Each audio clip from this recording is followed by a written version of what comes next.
everybody. I know a lot about fear. I've experienced a lot of fear. And today I'd like to share some of my experience with you and also just talk about fear. And as well, the illusion of fear, the fear that we put into the universe and that we live in as an existence. This is your brain. When you experience fear in your brain, this little blue area, your sensory cortex, fires up and immediately tries to decide, is this a real fear or is this just standing on stage at TEDx fear, right?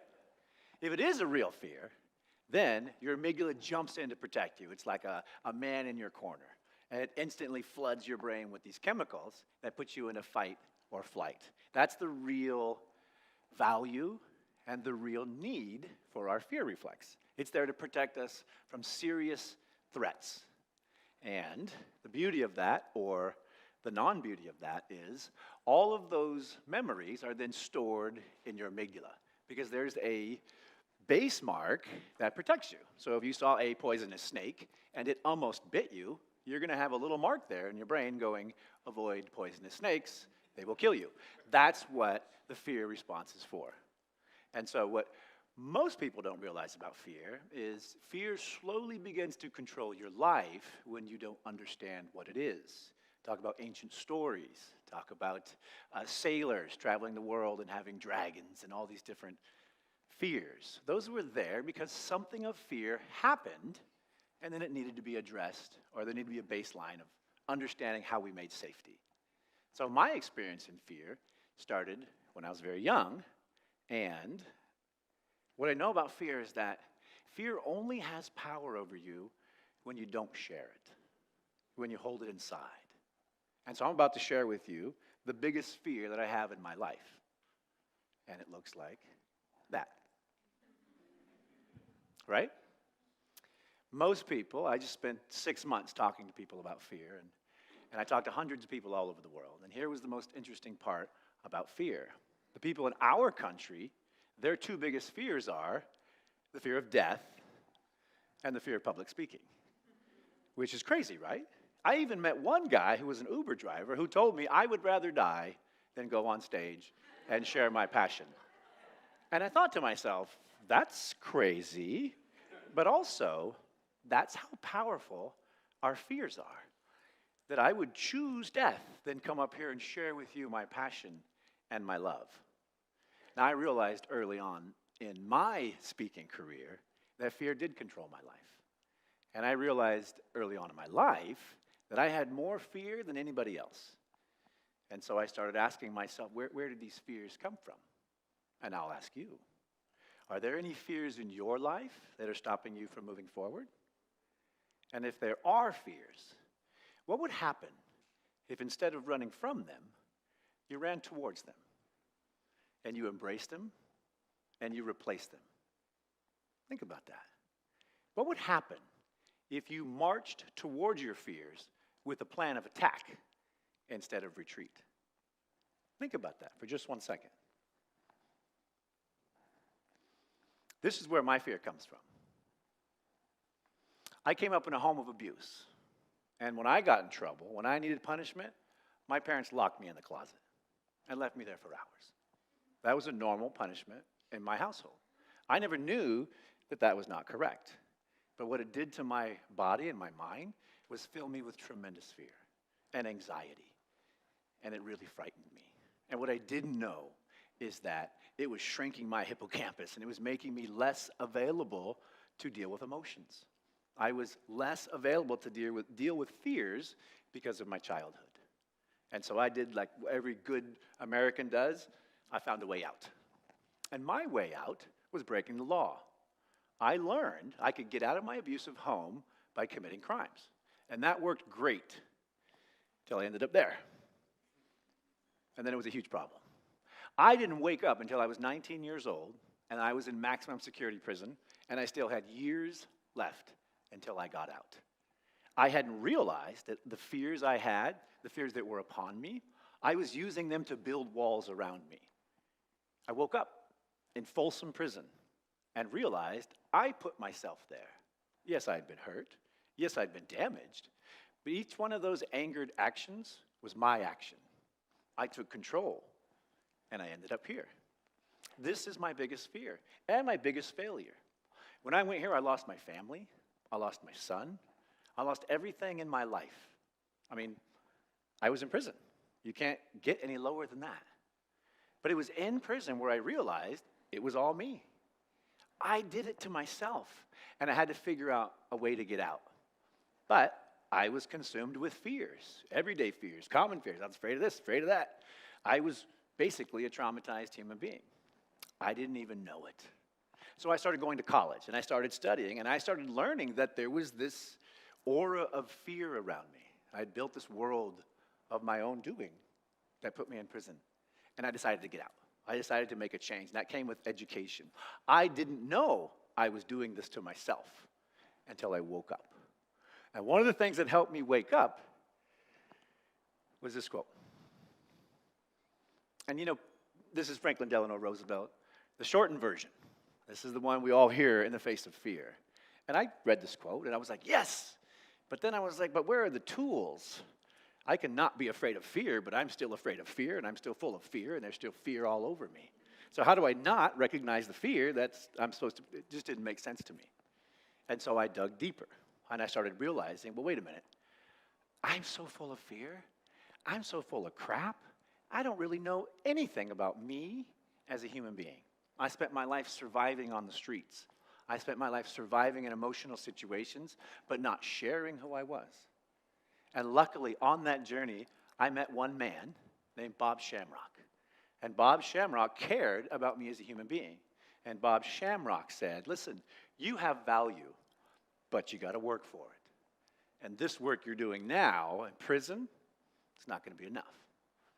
And he gave me purpose to move forward, and he stood by me. And when this quote came up, I was searching for an answer, and I went, yeah, that's me. I'm going to deal with fear. But first, I needed some tools. So I read the rest of the quote. Most of us don't ever get that far. And this is the rest of the quote.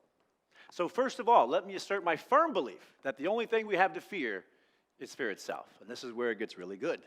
Nameless, unreasoning, unjustified terror, which paralyzes our needed efforts to convert retreat into advance. I was like, wow, this is amazing. I get it. Fear that is nameless doesn't work. Fear that is unreasoning, we got to figure that out. Fear that is unjustified, we need to work on that.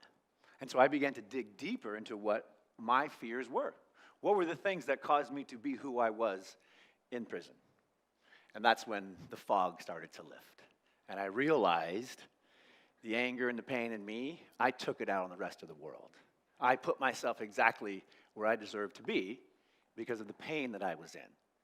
And then I had to figure out how to get out of that position and out of that pain.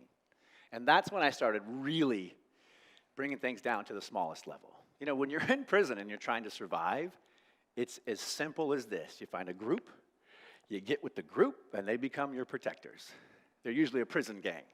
But somebody's got to look after you, because when you're alone, it is the scariest existence you can ever imagine.